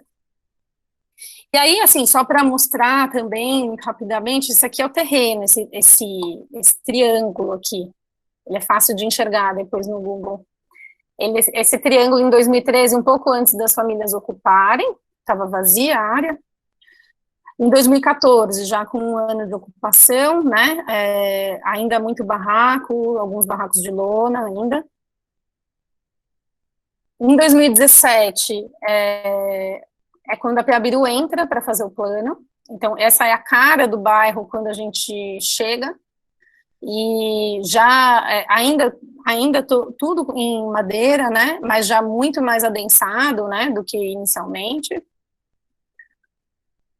E aí, para vocês verem, essa aqui foi a nossa proposta, né, foi o que o plano chegou, como desenho, né, e a partir de muita conversa, né, a gente tinha feito isso, foi um processo interessante, assim, que a gente tinha desenvolvido outras propostas que, na verdade, mantinham mais a cara do bairro como ele era, né, então mantinha a estrutura viária, só adequando, né, para ampliar onde precisasse, mas mantinha as casas mais ou menos nos lotes onde elas estavam, isso gerava lotes de tamanhos diferentes, e a proposta, assim, foi completamente rechaçada, assim, eles queriam lotes iguais, queriam ruas ortogonais, queriam ruas largas, não queriam um beco, viela, nada que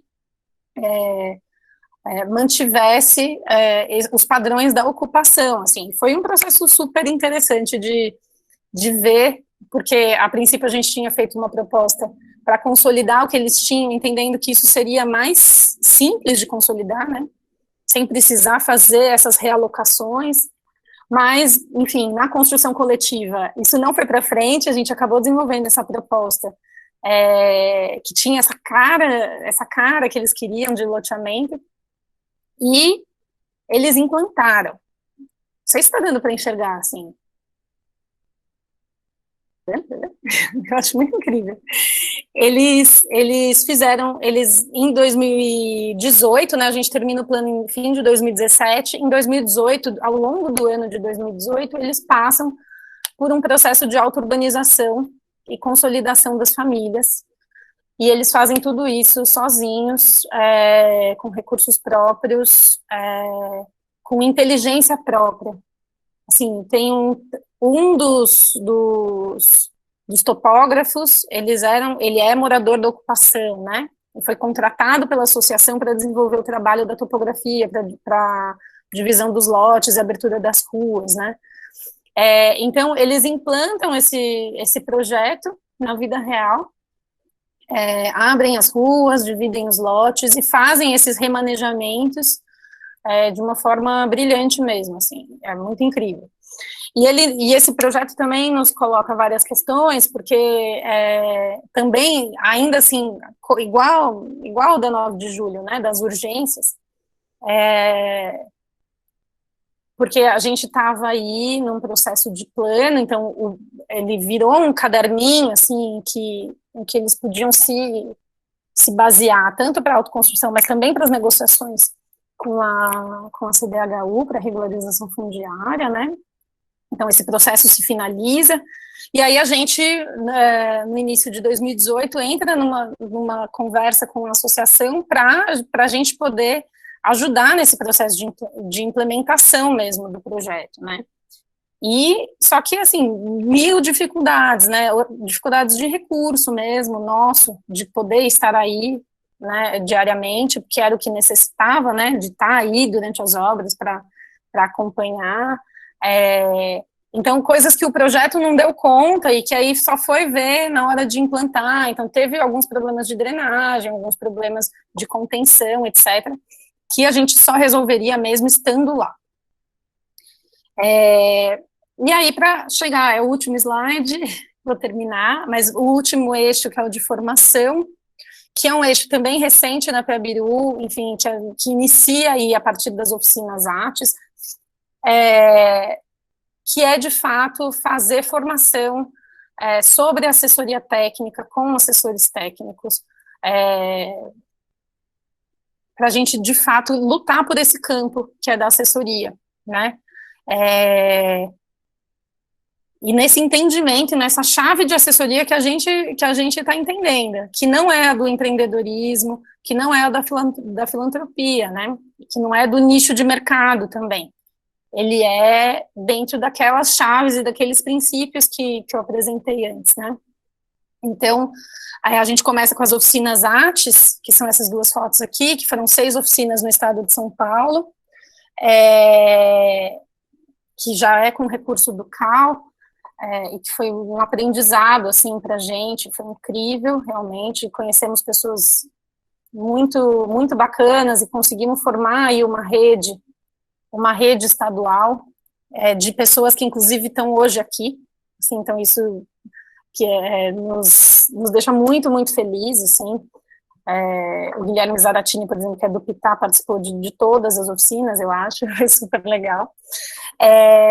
A gente também, também num recurso do CAL, a gente desenvolve esse filme, que é o que eu penso, é o que eu vejo, que a gente pode depois também disponibilizar lá no Sala de Aula, para vocês assistirem. É um curta, né, um documentário, que vai tratar um pouquinho desses campos de atuação.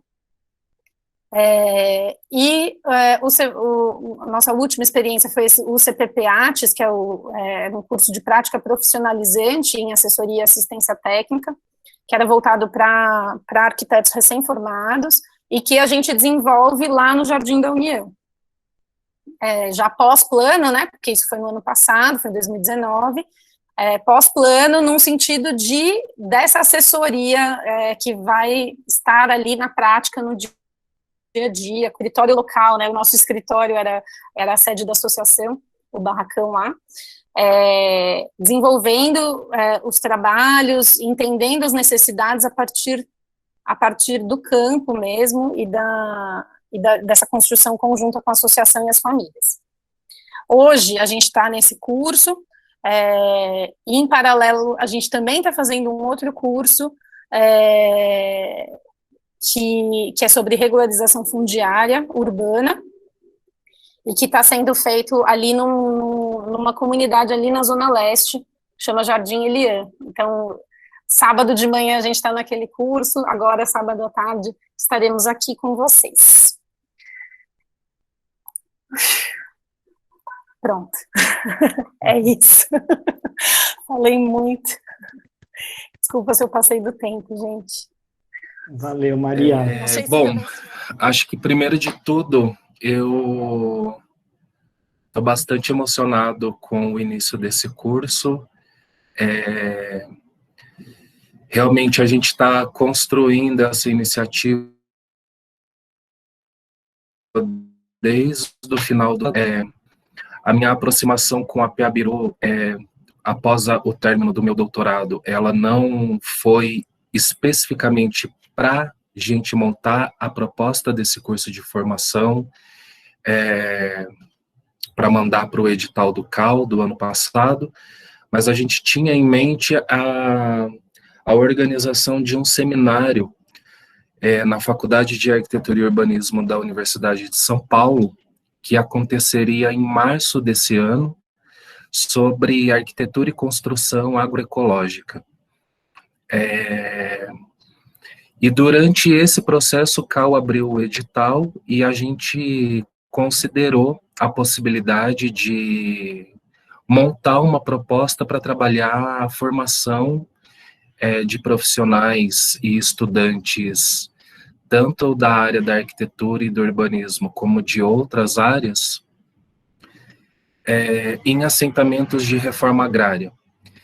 Acho que o Rafa falou no início que a proposta desse curso, ela desde o princípio, ela foi construída junto com a coordenação estadual do MST, aqui de São Paulo, do estado de São Paulo. Acredito que tem pessoas aqui presentes que não são do estado de São Paulo.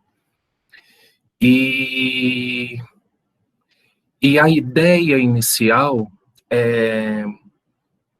era a gente considerar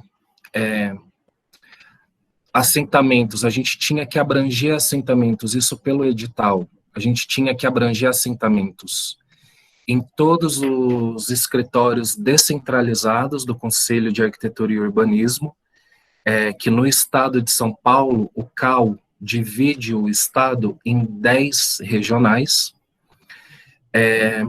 e a gente selecionaria alguns assentamentos a partir de critérios que a gente foi construindo em conjunto.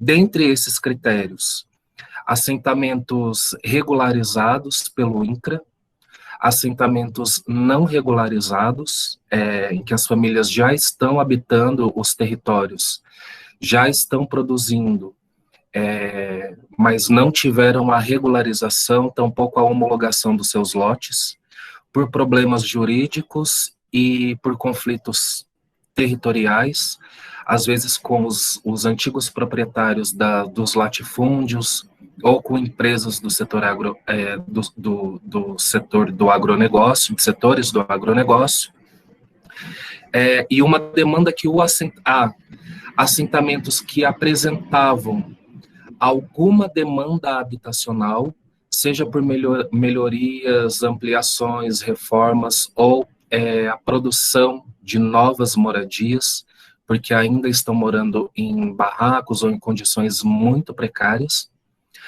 E também o pessoal do MST colocou a possibilidade da gente fazer um levantamento sobre as condições de produção da agricultura camponesa nesses assentamentos, o que estão produzindo, em quais condições estão produzindo, quais programas públicos federais acessaram relacionados tanto aos apoios para a produção, às assessorias técnicas, e também direcionados à comercialização desses alimentos.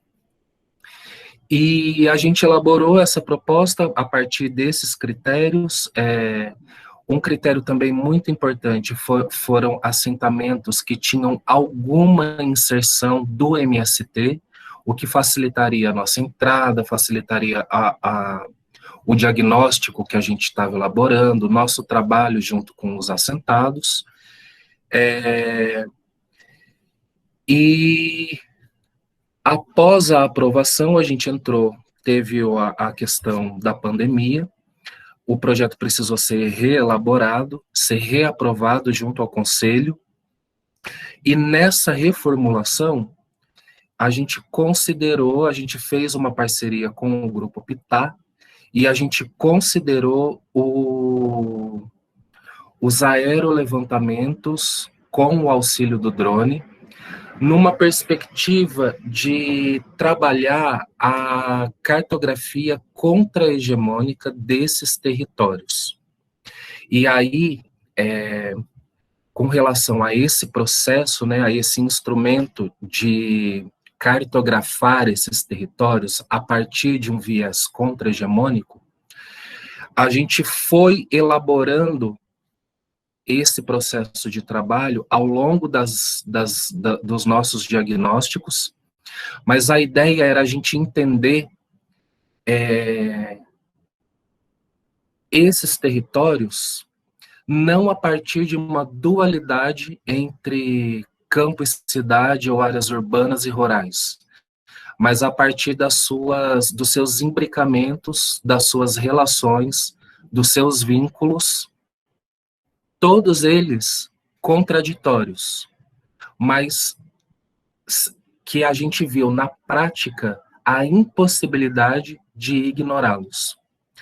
Ao mesmo tempo, isso trouxe para a gente também a necessidade de discutir o processo de projeto e de mapeamento, de elaboração desses assentamentos ou desses territórios, e como superar as invisibilidades às quais esses habitantes, esses camponeses da reforma agrária e os habitantes de outras regionais que não são de assentamentos rurais, a gente vai ver, muitas vezes reforçadas pelas próprias prefeituras. Se vocês colocarem o nome dos assentamentos que a gente for ver no Google, vocês vão ver as áreas pela imagem satélite, mas em nenhum momento aparece que assentamento que quantas famílias vivem ali, só que do lado está o nome da empresa produtora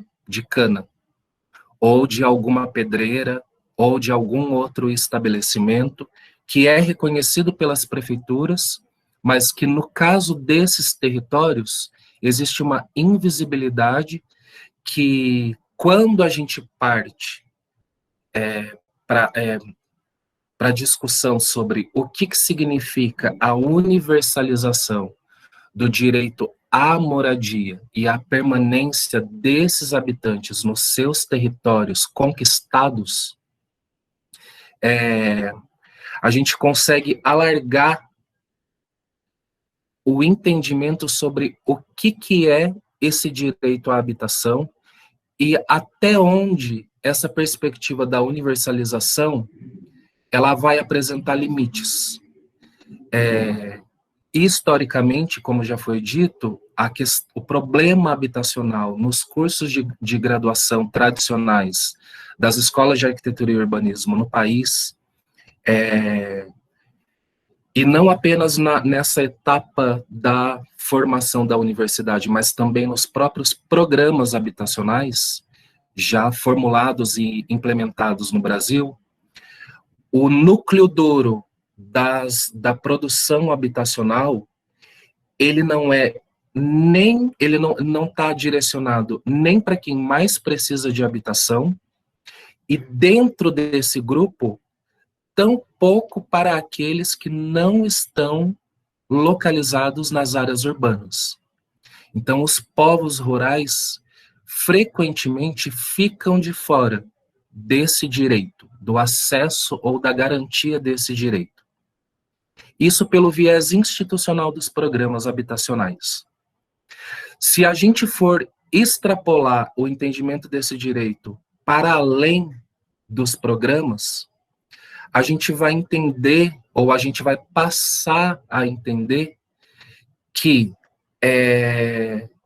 esse direito, a conquista ou a garantia desse direito, ela vai se relacionar com outros elementos que, no caso específico dos assentamentos de reforma agrária, assim como em outros territórios rurais que existem no nosso país, vão trazer à tona a sua relação com a questão da terra, o entendimento sobre o território, a relação desses territórios com as prefeituras, com as áreas urbanas e com setores diversos do agronegócio, que o nosso diagnóstico nos permitiu ter essa magnitude estadual da presença de setores específicos e diferentes em cada região. E a partir disso, a gente vai localizar o direito à habitação numa perspectiva mais ampliada, que é a perspectiva do habitat. E aí, se vocês forem considerar como que o nosso curso está organizado, antes de entrar como que foi, o que a gente levantou nesses diagnósticos de forma muito rápida, o conflito fundiário, ele não vai se encerrar com a regularização do assentamento, e aqui nessa imagem vocês estão vendo uma ocupação no interior do assentamento Luiz Beltrame, na região de Sorocaba. Essa ocupação, ela não está acontecendo na beira da estrada, ela está acontecendo dentro de um assentamento regularizado. Por inúmeros motivos, a gente está numa situação, numa conjuntura muito desfavorável para as lutas do campo, muito desfavorável para os camponeses que estão demandando terra, que estão demandando não uma terra de negócio, mas uma terra de trabalho, uma terra para eles viverem com cidadania, com dignidade.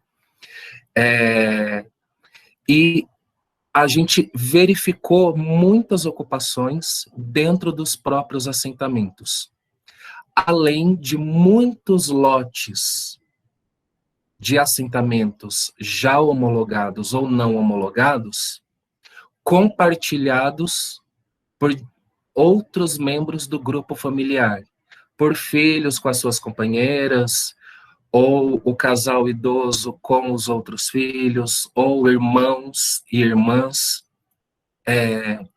Então, a luta pela terra, ela não vai se encerrar a partir da regularização da criação de um assentamento, e dentro dessa luta estão embutidas outras lutas que a sua relevância no interior dos próprios territórios ou dos assentamentos, ela é dada pelos próprios sujeitos que, no meu caso particular, enquanto pesquisador, eu entendo os camponeses da reforma agrária, os habitantes da reforma agrária, enquanto uma classe distinta da classe trabalhadora, mas que está sofrendo, ao mesmo tempo, em simultâneo, os conflitos decorrentes das explorações pelo trabalho e os conflitos decorrentes da expropriação fundiária. Então, aqui, a gente também vai ver ocupações de terra acontecendo nas bordas do assentamento Milton Santos, na região de Campinas.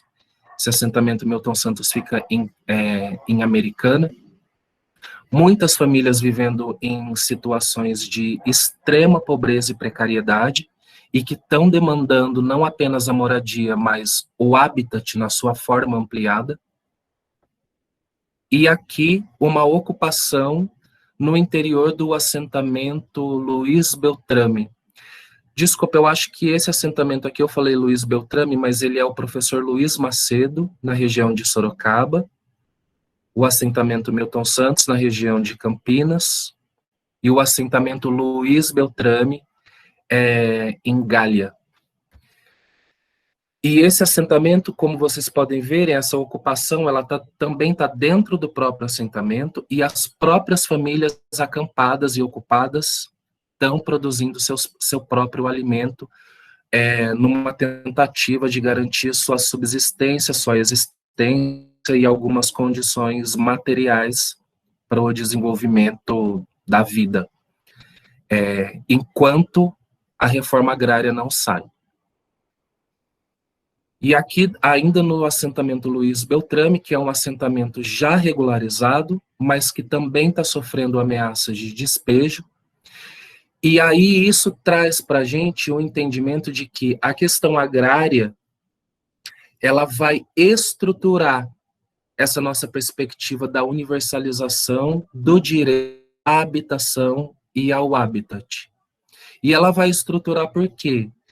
Porque, bom, como eu já disse, porque o conflito fundiário ele não vai se encerrar com a regularização do assentamento, e ele não vai se encerrar, seja pela presença dos setores do agronegócio, que estão contornando esses assentamentos, pulverizando veneno diariamente ou semanalmente nas produções desses assentados, prejudicando a saúde dessas famílias, muitas delas compostas por casais idosos, por pessoas idosas, por crianças, por jovens, por pessoas com algum tipo de doença ou com alguma deficiência física.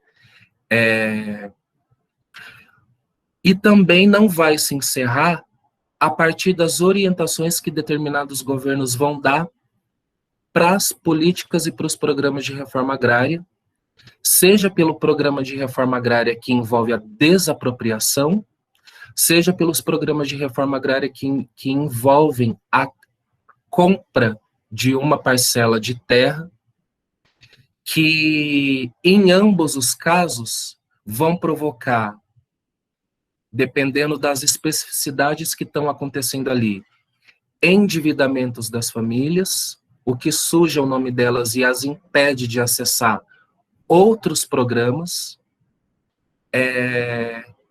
ou a própria subtração do lote pelo banco que financiou a compra de uma determinada área para transformação de um empreendimento da agricultura familiar, como é o caso do Programa Nacional de Crédito Fundiário, que é um programa federal.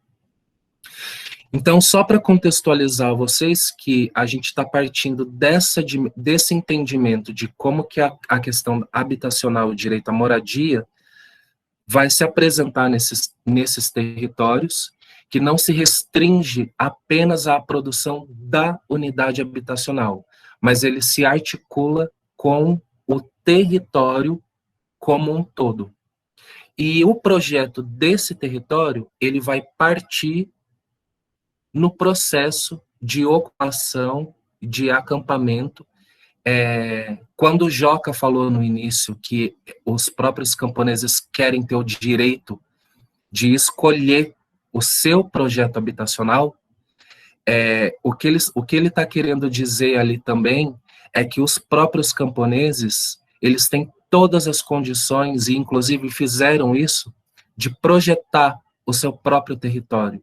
Eles têm uma consciência muito grande sobre as demandas, sobre como que eles entendem o traçado das estradas, a divisão dos lotes, a necessidade por equipamentos e infraestruturas locais, como que isso se compartilha, os espaços necessários para o convívio, para a produção, para a organização das atividades produtivas, do lazer, das atividades de fé.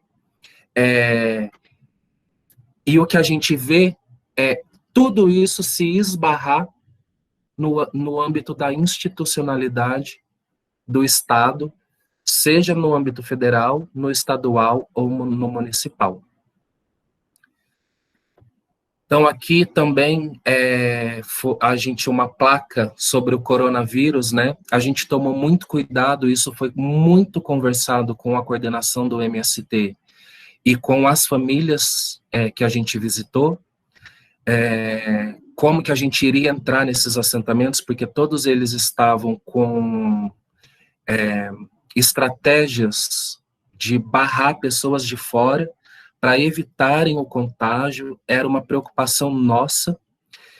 A gente esteve em assentamentos rurais que tiveram casos de contaminação pelo coronavírus, que tiveram óbitos, mas a gente procurou tomar todos os procedimentos necessários para evitar a proliferação, apesar da gente ter consciência, e eles também, de que todos nós estávamos nos expondo ao risco.